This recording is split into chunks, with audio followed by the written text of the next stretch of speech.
High, good morning. আজ সকাল সকাল রেডি হয়ে চলেছি মহেশ্বরপুর। আসলে আমার শাশুড়ির বাপের বাড়ি আর মানে হচ্ছে আমার মেজো মামা শ্বশুরের বাড়ির গৃহপ্রবেশ, তো সেই অনুষ্ঠানে যাবার জন্যই সকাল সকাল রেডি হয়ে বেরিয়ে পড়েছি। তো সকালবেলা পড়িয়ে উঠে তারপর তাড়াতাড়ি করে রেডি হয়ে নিয়েছিলাম। আর আমি দেখো শুধুমাত্র একটা ক্রিম, লিপস্টিক আর ফেস পাউডার ছাড়া বাকি সব ওষুধ নিতে হয়েছে। মানে কী আর বলবো। তো নর্মালি যখন যাওয়া হয় এখান থেকে চুঁচুড়া, সেখান থেকে বাস করে ডাইরেক্ট চলে যাওয়া হয়, কিন্তু এবার টোটো বুক করা হয়েছিল, তো সেই টোটো করে আমরা যাচ্ছিলাম। আর এরকম দুপাশে মানে সবুজে ঘেরা জমি, মানে বহু কাল বাদ এরকম জমির পাশ থেকে এরকম যাওয়া আমাদের ওদিকে তো নর্মালি এরকম দেখা যায় না। এত ভালো লাগছিলো কী বলবো। সকাল 8:30 বাজে, কিন্তু এত রোদের তাপ কী বলবো। দুপাশেই পুরো সবুজে ঘেরা আলু, পেঁয়াজ, টমেটোর জমি আর ধান ক্ষেত। এত দারুণ লাগছিলো কী বলবো। আর সোজা রাস্তা চলে গেছে, এরকম করতে করতে পৌঁছলাম এই মহেশ্বরপুর।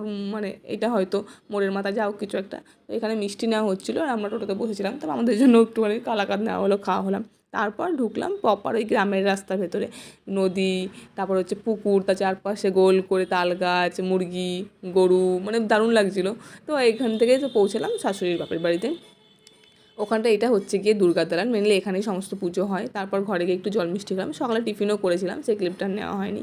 তারপরে দুর্গা দালানে তুলসী মন্দিরকে ঘিরেই সমস্ত ধরনের মানে নিয়ম কানুন যা হবার সব হয়। তো সেইগুলোই কিছু হচ্ছিলো এখানে, পুজোর কিছু একটা অংশ। আর এখানে এই হরিনামের দলও ওরা কীর্তন করছিল।